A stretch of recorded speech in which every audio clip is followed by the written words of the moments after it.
वक्फ संशोधन कानून को लेकर 5 मई से सुनवाई शुरू हो रही है। 17 अप्रैल को हुई सुनवाई के बाद सुप्रीम कोर्ट ने कानून के कुछ प्रावधानों पर अंतरिम रोक लगा दी थी।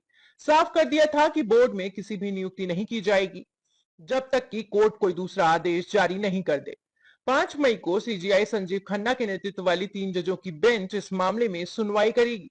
उम्मीद की जा रही है कि सप्ताह भर में ही कोर्ट इस मामले का फैसला सुना देगा, क्योंकि सीजीआई संजीव खन्ना 13 मई को रिटायर हो रहे हैं। ऐसे में वो अपने रिटायरमेंट से पहले उन सभी महत्वपूर्ण मामलों का फैसला सुनाने की कोशिश करेंगे जिसकी सुनवाई से वो जुड़े हैं। बता दें कि वक्फ संशोधन अधिनियम 2025 के खिलाफ देश भर में 70 से अधिक याचिकाएं सुप्रीम कोर्ट में दायर की गई हैं, जिस पर सुप्रीम कोर्ट में सुनवाई जारी है। शुक्रवार को इस मामले में एक और याचिका दायर की गई, लेकिन सुप्रीम कोर्ट ने उस पर सुनवाई से इनकार कर दिया। सुप्रीम कोर्ट ने साफ किया है कि वक्फ मामले में अगली सुनवाई 5 मई को होगी, और जैसा कि कोर्ट पहले ही साफ कर चुका है कि सिर्फ 5 याचिकाओं पर ही वो सुनवाई करेगा। बाकी की याचिकाएं पहले ही खारिज की जा चुकी हैं।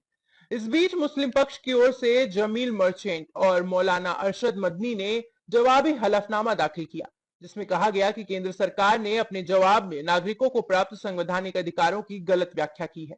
याचिकाकर्ताओं ने सुप्रीम कोर्ट के वर्ष 2020 के मोहम्मद सलीम बनाम भारत सरकार फैसले का हवाला देते हुए कहा कि धार्मिक अधिकारों की व्याख्या पहले ही स्पष्ट की जा चुकी है। इसके बावजूद सरकार कानून को उचित ठहराने की कोशिश कर रही है, जो अनुचित है। हलफनामे में याचिकाकर्ताओं ने कहा कि सरकार की ओर से यह कहा जाना कि संसद द्वारा बनाए गए कानून पर अदालत रोक नहीं लगा सकती, लेकिन संविधान में यह स्पष्ट है कि जब नागरिक अधिकारों का उल्लंघन होता है तो अदालत रोक लगाने का कदम उठा सकती है।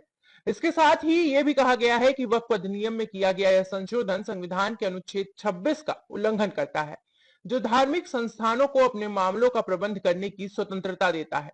वहीं इससे पहले सुनवाई के दौरान केंद्र सरकार की ओर से अल्पसंख्यक मामलों के मंत्रालय में संयुक्त सचिव शेरशाह सी शेख मोहिद्दीन ने सुप्रीम कोर्ट में 1332 पृष्ठ का जवाब दिया था। सरकार ने साफ किया कि वह अधिनियम के किसी भी प्रावधान पर अदालत द्वारा रोक लगाने का विरोध करती है, और यह तर्क दिया कि अदालत को केवल अंतिम निर्णय लेना चाहिए, न कि कानून पर रोक लगाना। सरकार ने यह भी दावा किया कि वर्ष 2013 के बाद वक्फ संपत्तियों में 20 लाख हेक्टेयर से अधिक की वृद्धि चौंकाने वाली है।